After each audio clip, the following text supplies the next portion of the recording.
This episode is sponsored by The Alcohol Experiment, a free 30-day challenge designed to interrupt your patterns, give you control, restore your health, and put you back in touch with the version of you who doesn't need alcohol to cope, relax, or enjoy life.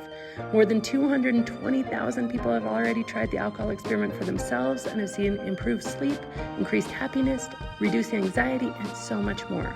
Join thousands in this inspiring, hopeful, and exciting program where you examine your beliefs and reconnect with the best version of you without ever feeling like you're missing out. Start today for free at alcoholexperiment.com. This is Annie Grace. Welcome to this Naked Mind podcast, and I am here with Matt. Welcome, Matt. How are you? I'm great. It's great to be with you, Annie. Yeah, you too. It was so fun to meet in real life at the two book signings right before we all got locked down.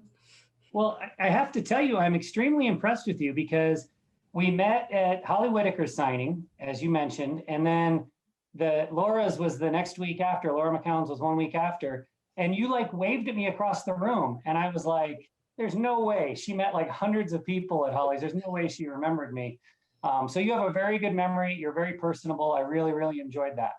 Oh, that's awesome. Thank you. Yeah, it was fun for me too. It was cool to be glad we got to do it when it happened because I haven't been able to do anything like that since. It's just such a bummer. But that's right. Anyway, well, why don't you take us kind of back to the beginning in your story? Where did your journey with alcohol begin?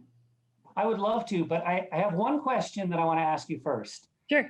I've been dying to ask you since I read your book 4 years ago. The way the book is, you talk about This Naked Mind is about learning to control alcohol. And at the time that I read it, I was already over the hump, not as far as being sober, but I was over the hump as far as the decision. I had recognized it's over for me. Alcohol's got to go.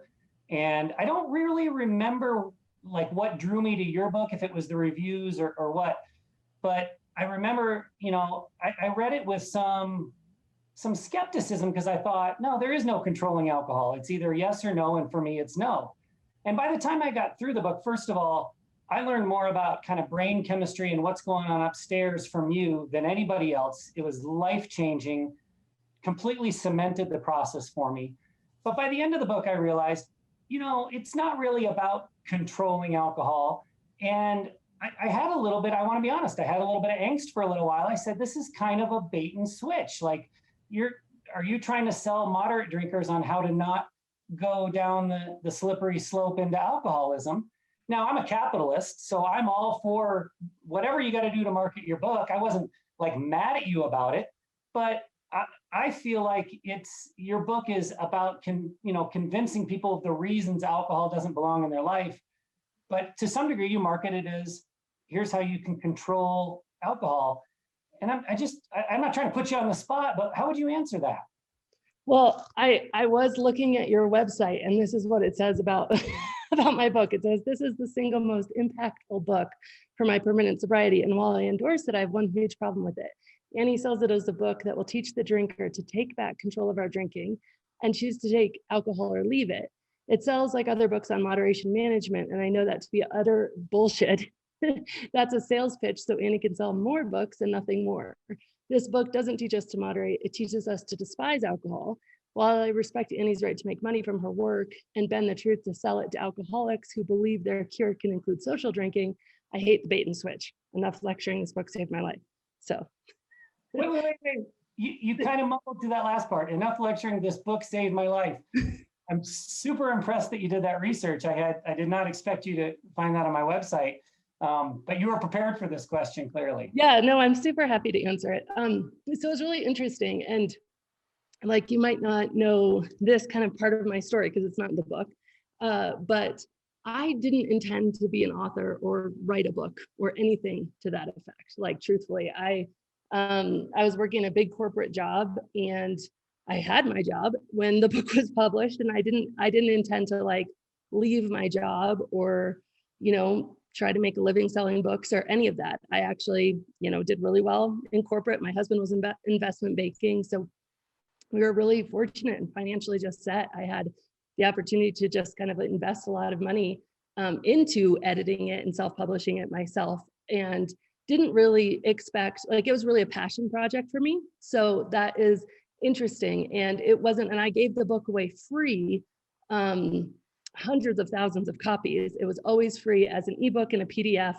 on my website until it got traditionally published by Penguin Random House, and they don't allow that anymore. I still have a part in the contract though that says I can give it away free to prisons, because that's really close to my heart and I think it's really important. So the title didn't have anything to do with marketing. The title had to do with this. Here's the best way I can explain it. If I want to be able to, I wish that when I was on the bar stool by myself in some hotel in the middle of nowhere, drinking my third glass of wine, that somebody, I would have known what was coming, what was going to happen, or that alcohol was even addictive. To be perfectly honest, I didn't know that. I thought, I had the false belief that alcohol was addictive to a very small percentage of people, and I wasn't one of those people. I actually had a friend who went to AA, and when she got sober, I asked her about my drinking, and I was like, hey, like, I drink as much as you. And she's like, no. I learned that I'm an alcoholic. I was born that way, and you're not. And so I was like, okay, I guess I can't go to AA because I'm not alcoholic enough. But what am I going to do? And so my intention with the title is twofold. At the end of the book, I say very clearly, like, the only way I believe to control it is not to ingest it, because there isn't what it does to the brain. There's very little ability to truly control alcohol. But I wanted the title to be something that if I was on the bar stool and someone left that book on a table, I would have picked it up. And for me, I would never have picked up a book that said get sober now or stop drinking, because that wasn't my intention. And so my book has never been targeted to alcoholics who need to, want to socially drink or keep that spirit alive. It's always been targeted to really more people who have found themselves caught in it, but probably don't fit the mold. And so I've had so many, probably dozens, maybe even hundreds of people saying, oh my gosh, thank you for titling it that way, because guess what? I would have never picked it up, and it saved my life. And so, yeah, it wasn't about marketing as much as it was like, my goal with everything that I put out in the world is, if I was going to walk up to next to you and you're at a bar stool and I sat down, I'm going to be able to have a conversation with you that you don't get up and walk away from. And you don't get up and say like, oh, well, whatever. So I wouldn't sit down and be like, hey, I'm sober. Yeah. I'd be like, oh my gosh, like another one. Yeah, I know. I totally relate to that. And here's what it did for me, and so, yeah, the title was very much in that ilk of putting myself back there before I stopped and saying, what would I pick up? And that is why I titled it that. You're able to reach people who are ready before they know they're ready, basically. I love that. And honestly, first of all, the thing I didn't know about your story, I did know about your corporate background. I didn't know that you gave it away for free for so long before it was traditionally published. That's really, honestly, that's exciting to me to know, because every time I've recommended it, and I've recommended it literally hundreds of times, I've added a little caveat. And now after this discussion, that caveat will totally change. And I love the title. I love the intent behind it. So thank you very much. And if you want to, I'm doing that again. I have self-published a third book, and I believe it's nakedlifestories.com, free. Can get the book for free. It's also on Amazon, but Amazon, I mean, there's just charges with shipping and paper and stuff. But the intention of that book also, it's just people's stories, which I actually think are some of the most impactful stuff. So if there's another free book you want to recommend, that one is always free right there. But yeah, it was such a toss up, because I'm like, okay, well, I'd have to stop giving it away for free. And I literally went back and forth with Penguin Random House, and I'm like, look, I can show you that more books sell when you give it away for free because of word of mouth. I promise you this is true. This is so important to me, like, to give it away for free. But I was caught with the fact that, truthfully, even though, and to be fair, just to be really transparent about book marketing, which is fascinating. If you're a self-published author and you're selling a book, and you're an author yourself, so you're getting into this whole world. But if you're selling a book on Amazon as a self-published author, you can make between $4 and $5 a book. As soon as you traditionally publish, you make 7.5% of the sticker price. So now it's like 90 cents a book, right? So by traditionally publishing, I wasn't going to be able to get away for free anymore. I was going to make way less money on the copies that people bought, but I was going to be able to do things like be in Forbes and get on Good Morning America and actually reach more people. So it was totally driven by that. And my husband, who is the finance guy, he's like, wow, you're really making an interesting decision going with Penguin Random House, because it's just going to be, so much less actual profit or money. But for me, that's, I don't know, it's like I said, I was really blessed to have been able to make money in other ways. And so this has been, while it is certainly turning into an organization and we actually can hire people now and have employees and stuff like that, super exciting. It's always just been a passion project. And so, but yeah, it is fascinating. But yeah, unfortunately, I can't give it away for free anymore. But maybe someday I'll buy the rights back and we'll see. Well, you keep doing what you're doing. I think the last time I looked, it's still #1 in recovery on Amazon, top 5 anyway. I think it's #1 though. So, it's just, it's such a perfect way to describe to people what's happening. I'm a memoir freak. Caroline Knapp is the godmother to me. Oh yeah. And Sarah Hepburn is the god sister or whatever, goddaughter. And I love Laura and Holly's books as well. But just the explanation I need, in addition to the emotional side, I need the concrete side. I need to understand what's going on upstairs. And frankly, Alcoholics Anonymous, for instance, is based on a book that was written 80 years ago, and it's a spiritual practice that doesn't have anything to do with brain chemistry. So I needed something more. I know you've heard this probably in the millions of times now, this very sentiment. But that's why it reached me, and obviously reaches so many others. So in such a special and profound way. Well, thanks, Matt. I really appreciate that. Oh, all right, so let's get back to you. So I want to hear your story. We haven't had that honor yet, so I'm super excited to hear everything. Yeah, you bet. My story is like a lot of others. It started with alcohol experimentation in high school. I was in high school in the 80s. Nancy Reagan was all over TV telling us not to do drugs, but there was little to no mention of not drinking alcohol. Alcohol was very prevalent in my family, with my parents' friends. It was just a very adult thing to do. It was everywhere, quite literally everywhere. So experimentation in high school led to what I like to describe as prioritization in college.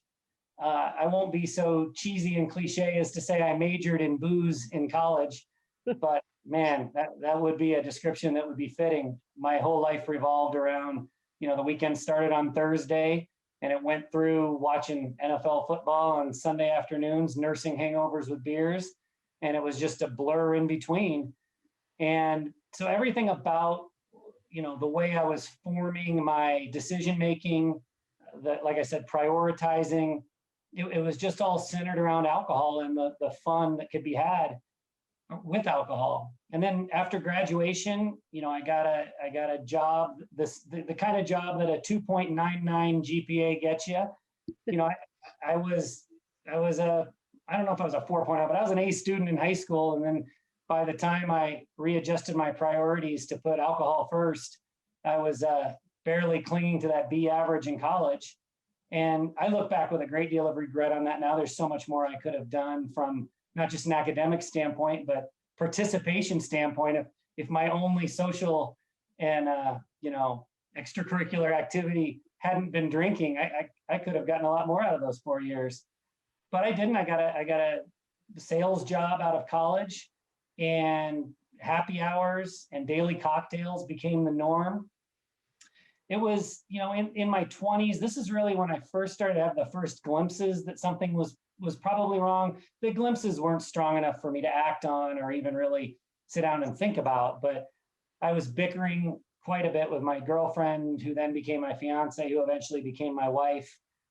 I thought it was normal. Looking back, there's nothing normal about the frequency or the volatility of our arguments.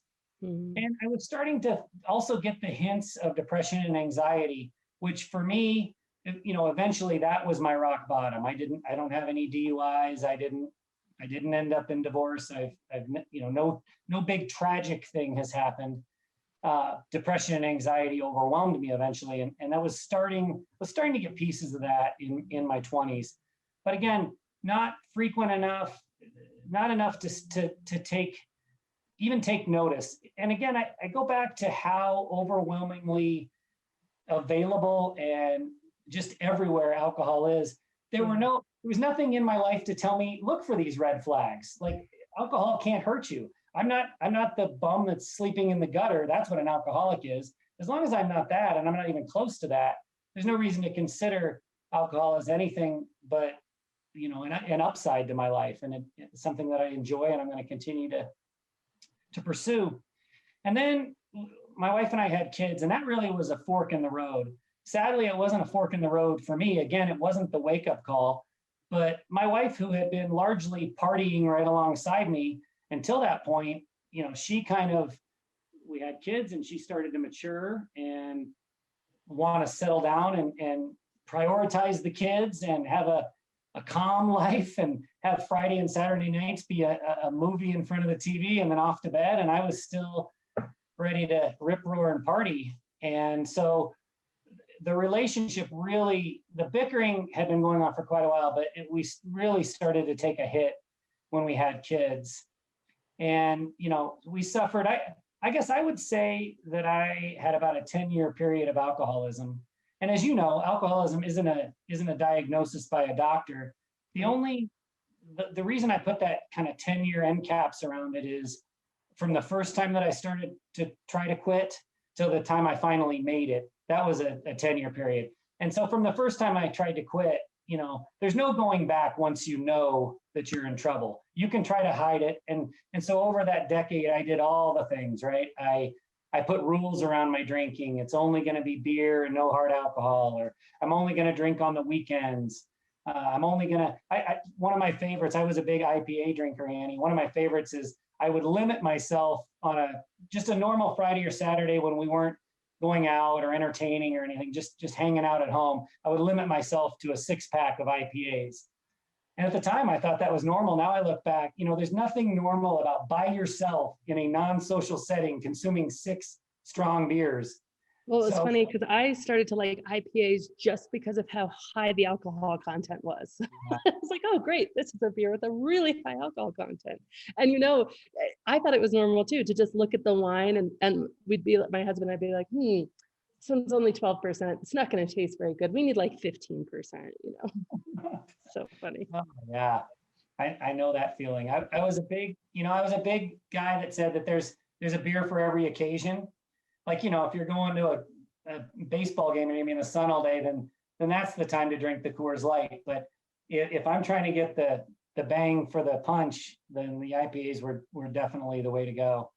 And, so I compared the IPAs to like just drinking vodka.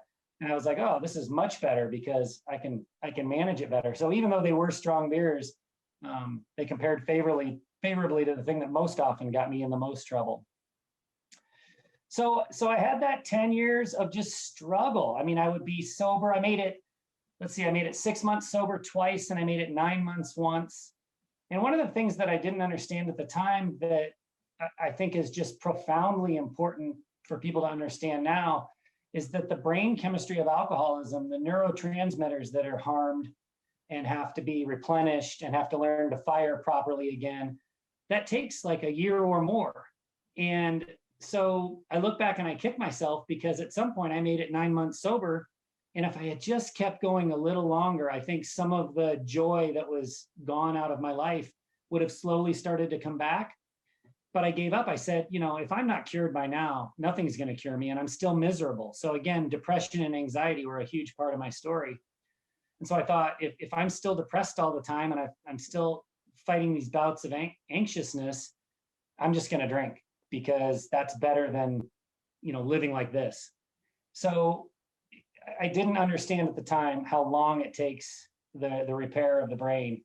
And so that's one of the things I tell people all the time. This is a patience game. There's things you can do to change your patterns, but you've got to wait it out. So when I'm in this period of knowing that I need to quit, but I'm trying to put rules around it, I'm trying to make it work, I'm fighting with my wife. My wife knows it's over. My wife knows drinking is not in my long-term future if I'm going to survive. But, she's kind of letting me play this all out and try to put rules around it and try to make it work. Our relationship's just going to hell. I mean, arguing all the time. I didn't know how bad her feelings toward me were becoming, because I'd have a bad night and then, I might lick my wounds for a day or two, and then I'm on the rebound and I might have a few sober days, but then by the weekend I'm thinking about drinking again. And none of that is clearing up for her. Just every bad night that I have is building the wall between us just that much higher.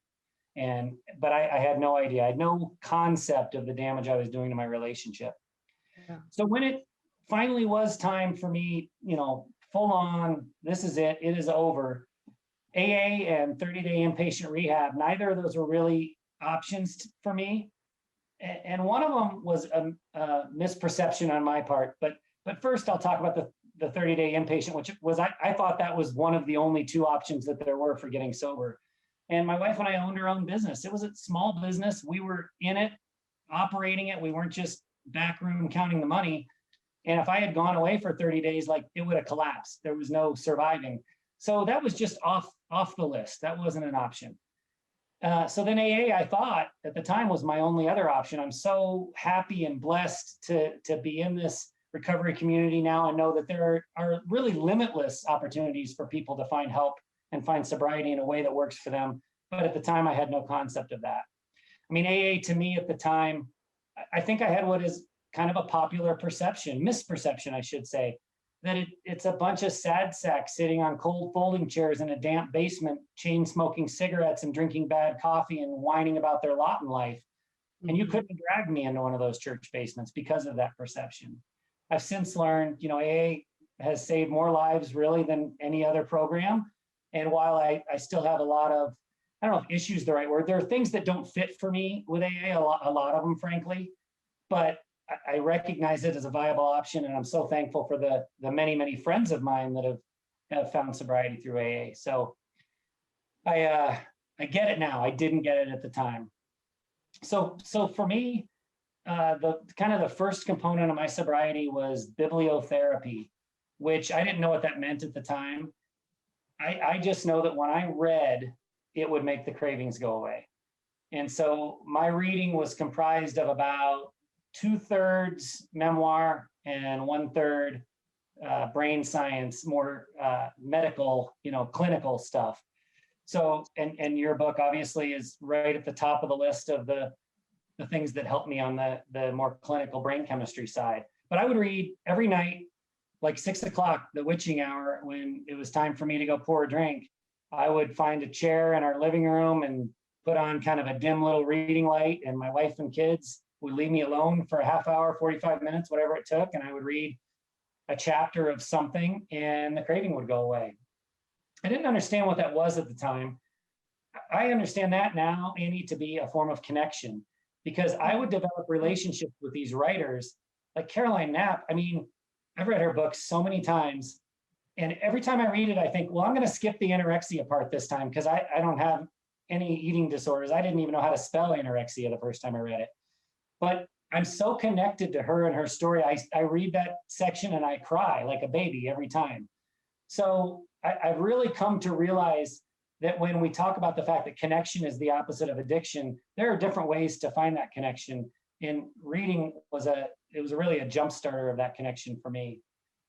So between the bibliotherapy, the learning about brain chemistry, one of the other things that I finally figured out was, okay, if this thing's going to take me a year to fix my brain chemistry, I'm going to clear my calendar for a year. And this is something I recommend to people. Look at all the annual events you go to, the things that you would never dream of missing. And every one of them that's alcohol centric, which is probably going to be most of them, unless it's going to get you fired from your job or get disowned from your family, cross that off the list and skip it for a year. And I know that's going to be hard and painful for a lot of people for a lot of events. But once I got that year under my belt, I'm able to be in any booze-centric, socializing, whatever, with little or no temptation and no chance of drinking. But the problem that I had before I did that was I thought I was tougher than the alcohol. I thought I was tougher than my subconscious mind. And I would go to these things. I tell a story in my book. My neighbor from across the fence, he invited me to a Rockies game at one point when I was like, Colorado Rockies, at one point when I was like a week or 2 weeks into sobriety. And I thought about it, and he's a big drinker, and all his friends are. And I said, okay, I'll go. And not only will I go, but I'll be the designated driver because I'm not going to drink tonight. And that's about as much as I wanted to do as far as explaining at that point about my sobriety.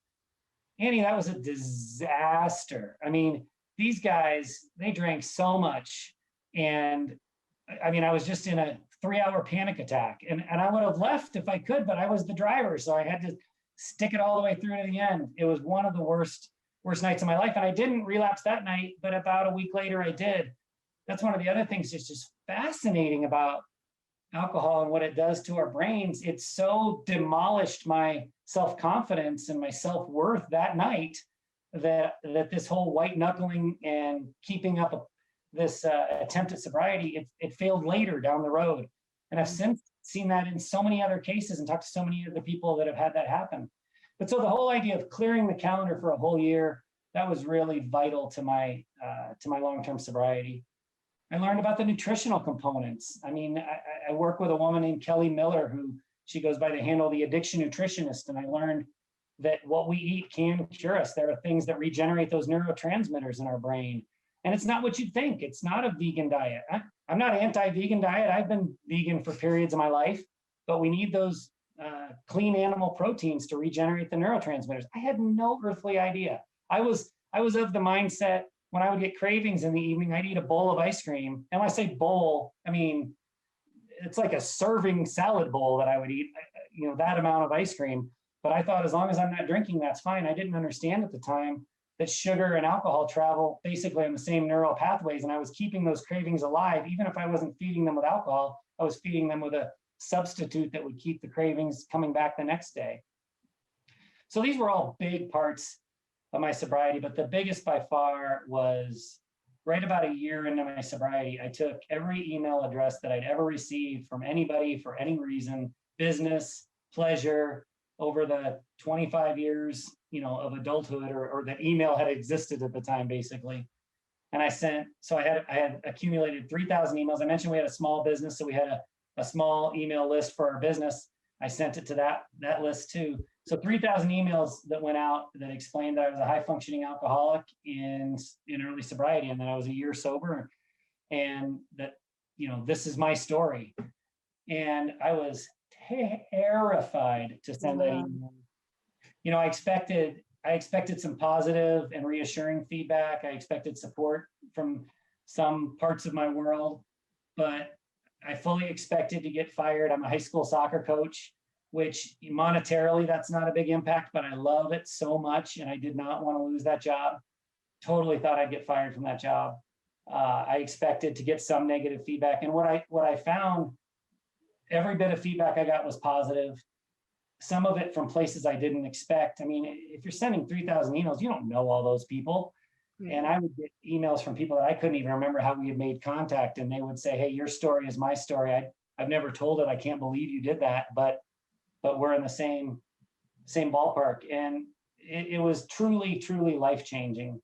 The two things that coming out and recovering out loud, I have learned that they do for you. People say all the time, that must feel great to be helping other people. And it does.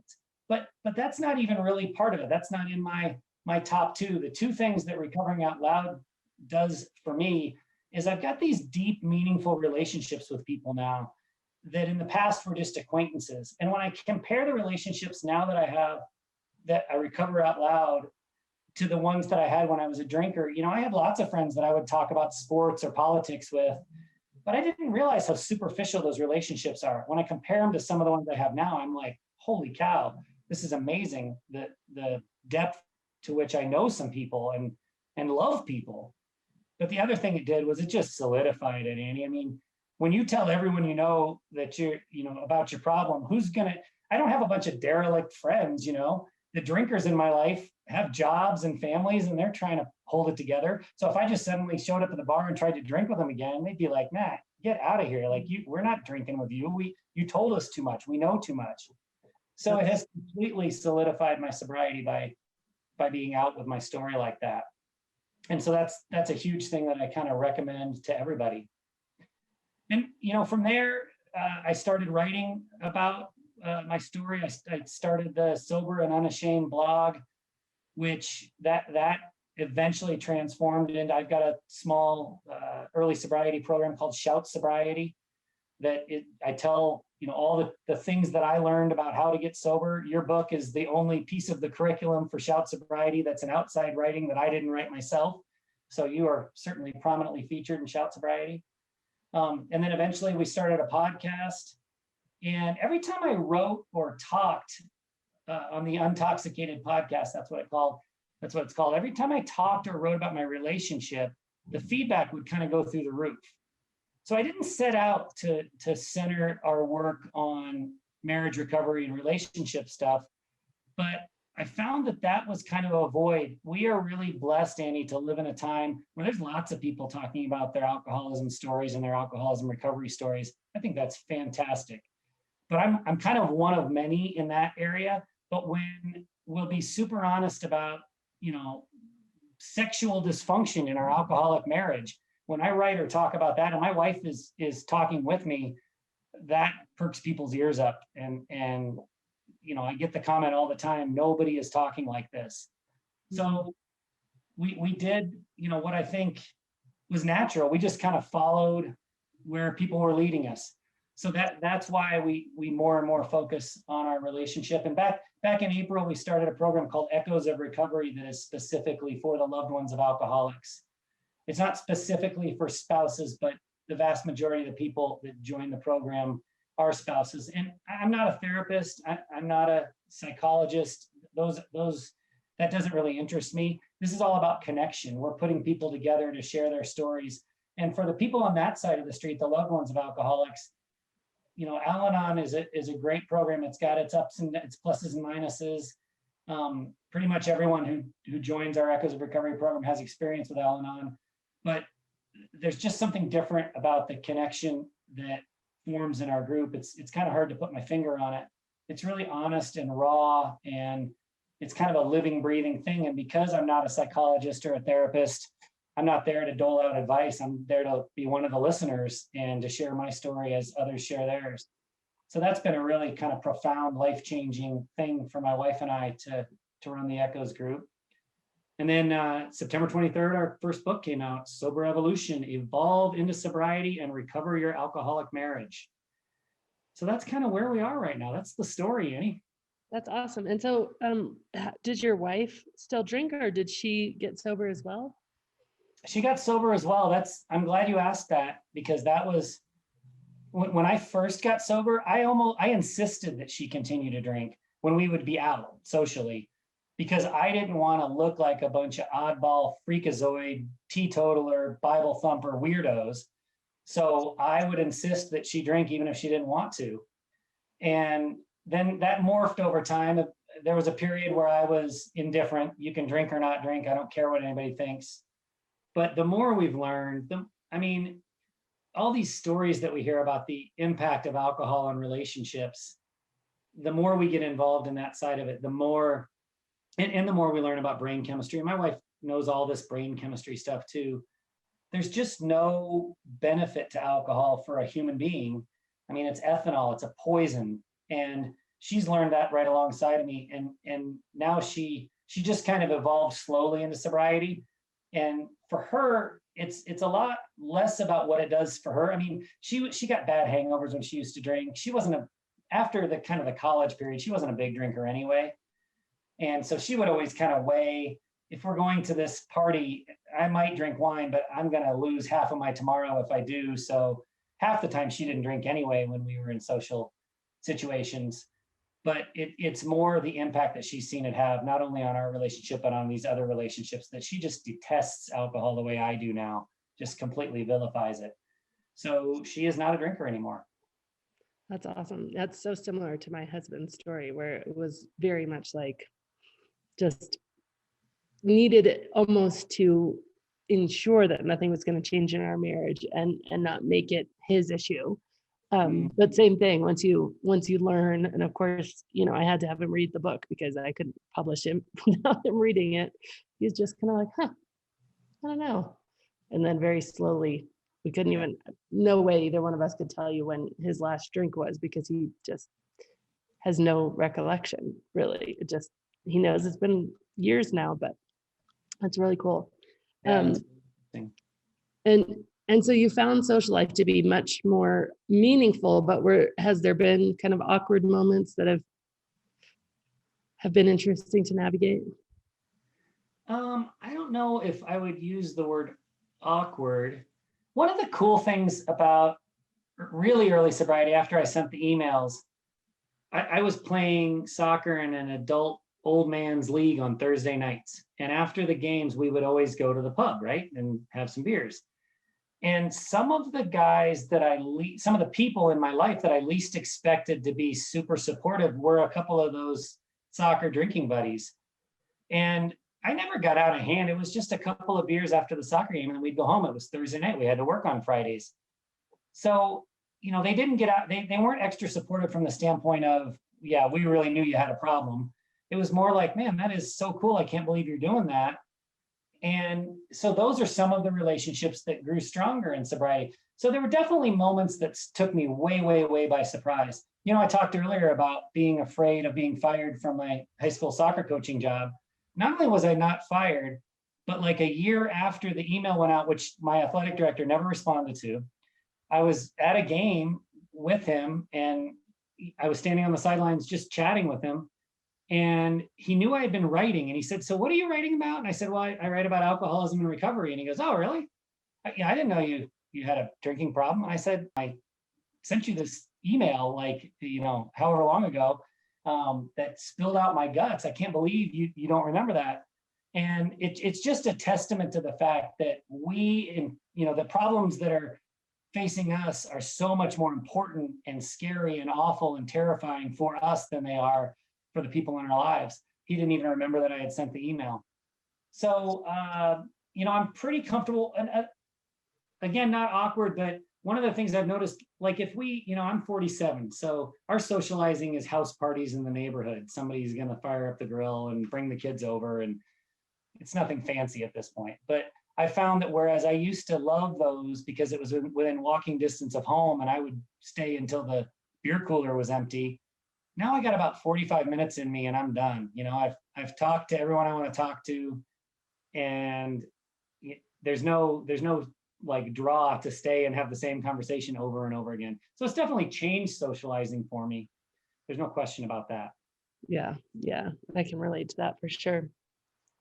It's also interesting. So in terms of there's been so much discussion recently about, drinking is sort of skyrocketing during the pandemic and stuff like that. Have you had any thoughts of that or any advice for people who are kind of struggling with being shut in and stuck in and, unable to get out and about?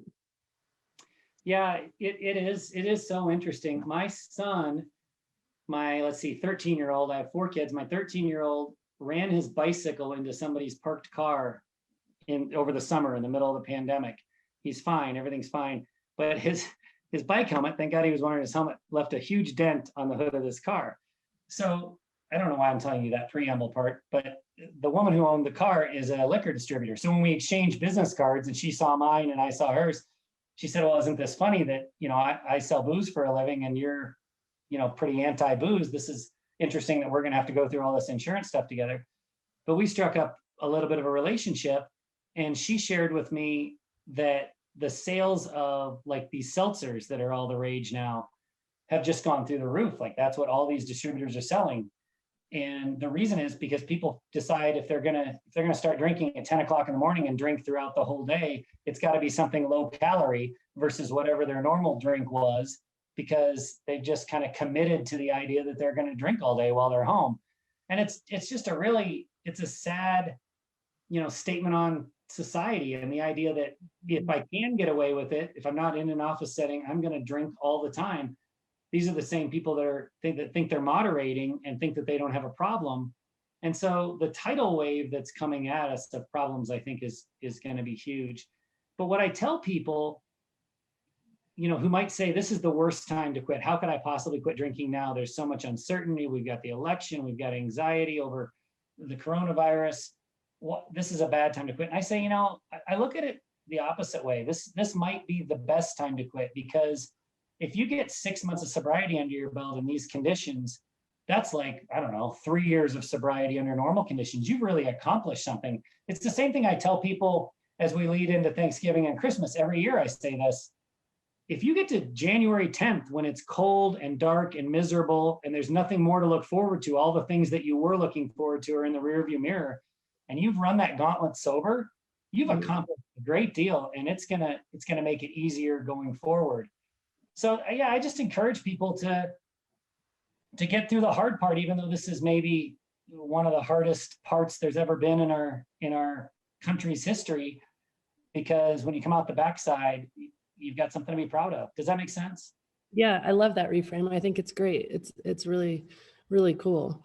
The other thing I really wanted to ask you about is, obviously, like with writing this book about marriage, do you have any tips for people? Especially, I did read a statistic recently that was pretty staggering about how much more difficult it is to remain married when somebody changes their drinking, and like how much more likely you are to less likely you are to stay married when two people drink at completely different levels. And obviously your wife now doesn't drink, but just in general, as people, so many people navigate changing their drinking when their partner is not. Yeah. Was there a statistic to it? I know you read that, but did they?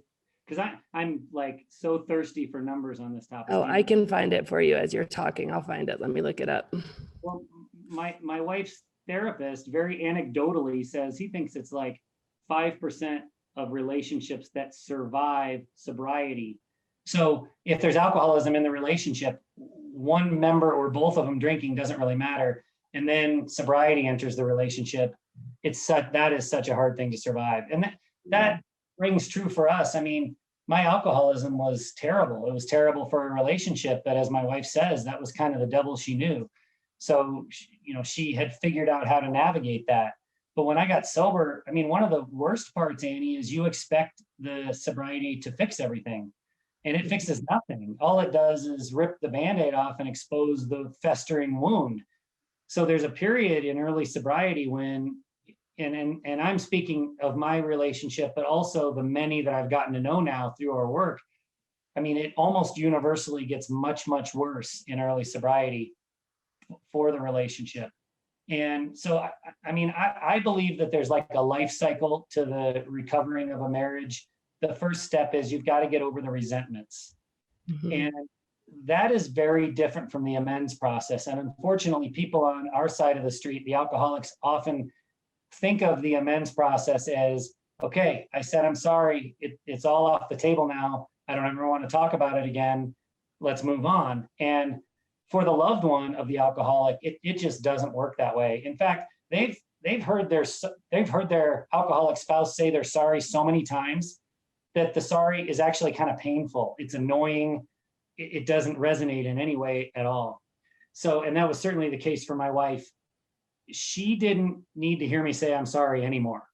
What she needed was to explain to me what happened in some of the, we started this resentment process with the very worst cases during my drinking, where I had gotten the most out of hand and the most awful things had happened. There's one I talk about in the book where we were headed off to vacation the next day, and of course, I'm packing for myself and work is done, so I don't have a care in the world, and I'm drinking like a fish. And meanwhile, she's packing for herself and the kids and trying to make sure that we got the cat covered for while we're gone. And it's a very stressful time for her. I'm party central already.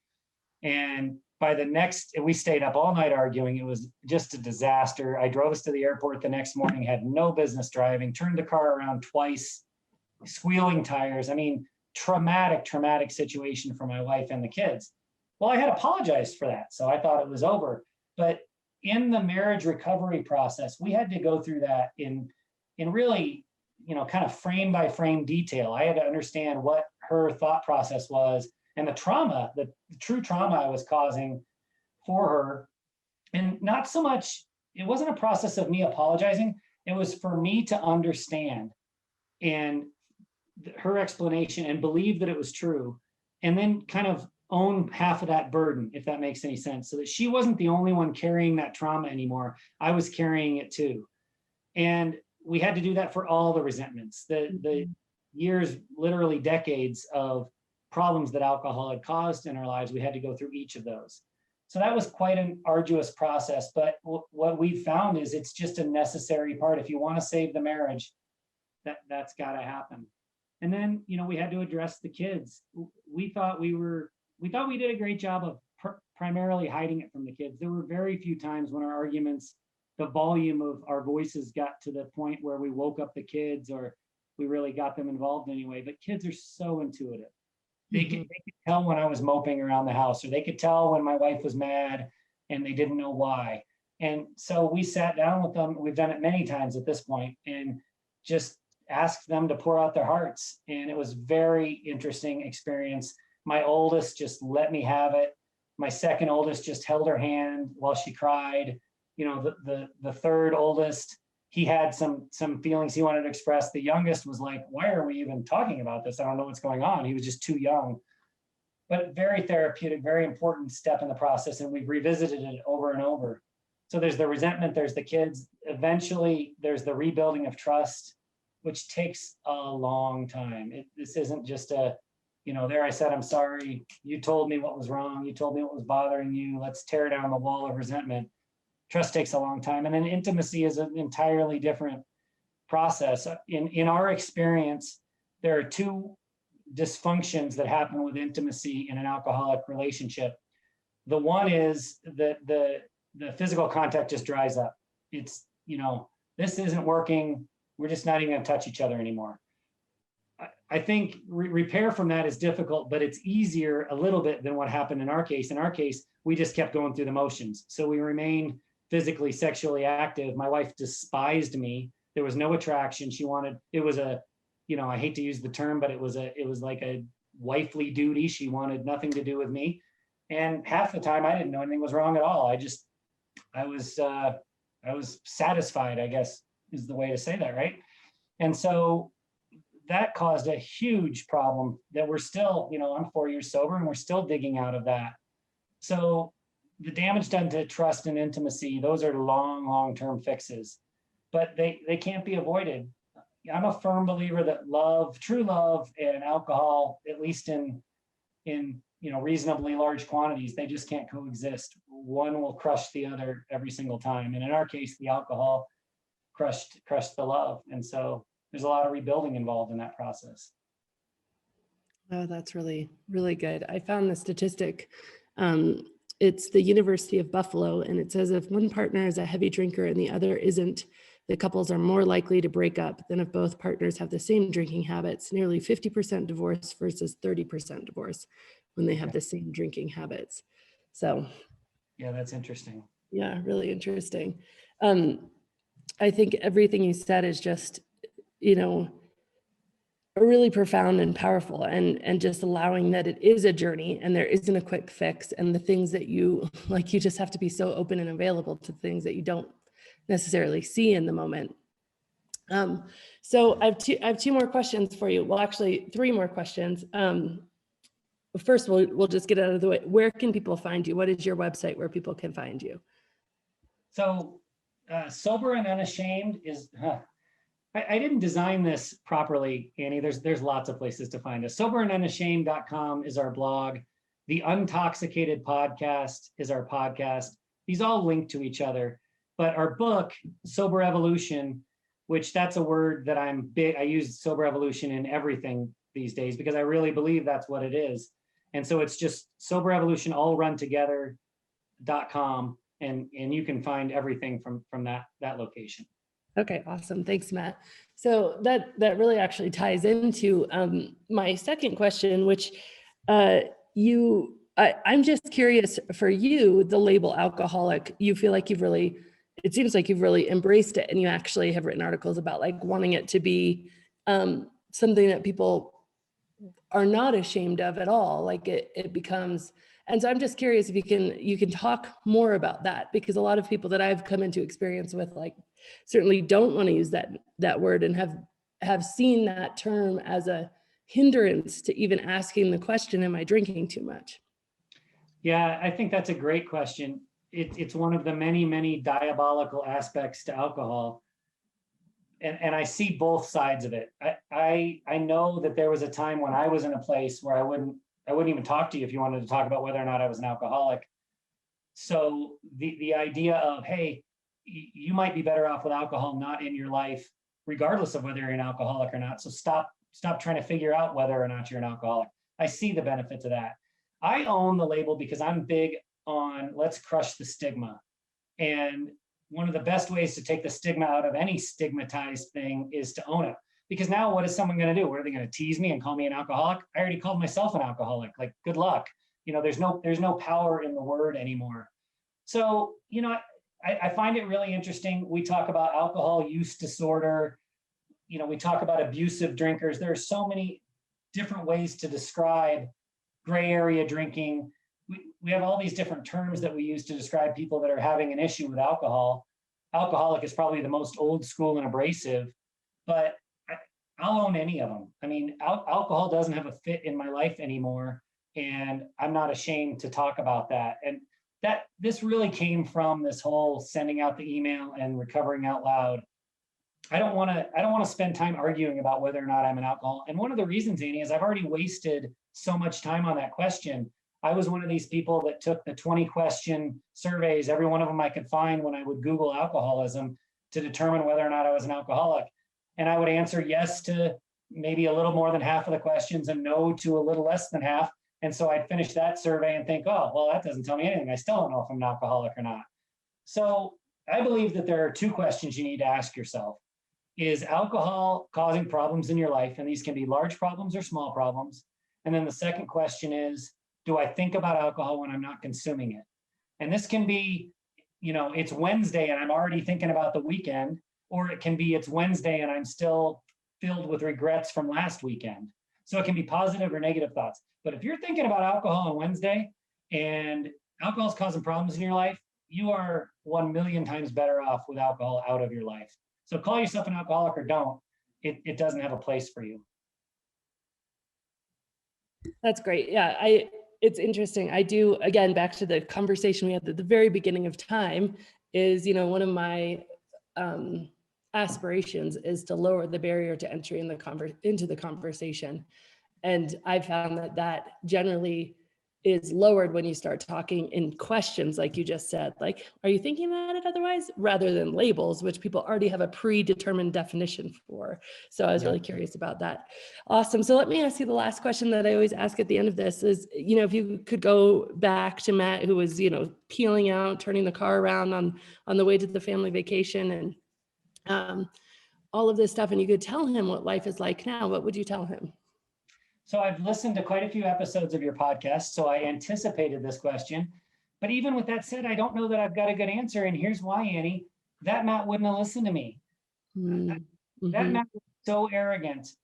And I still am too arrogant, and I work on that. But I thought of alcohol as a sign of adulthood, a sign of success. I still remember when my father switched from Beefeater gin to Tanqueray gin.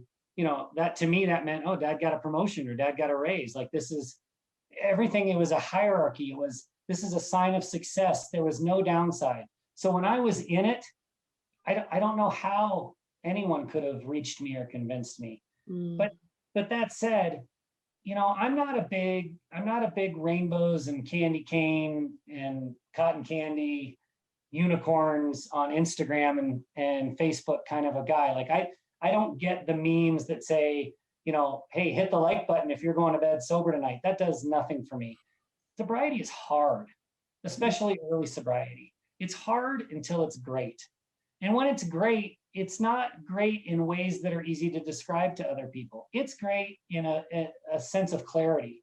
It's great in an enlightenment. It's great because alcohol's out of the way now, and I can work on other forms of personal development. And I got to tell you, Annie, the Matt that was a drinker would have scoffed at anyone who talked about personal development. Right.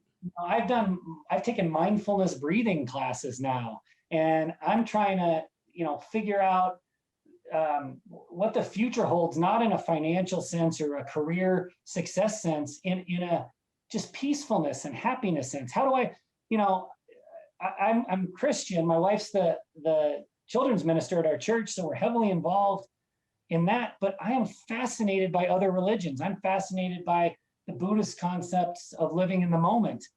These are discussions I would not have been able to have when I was drinking. And so trying to convince the old me or anyone else of the glory of this is really difficult.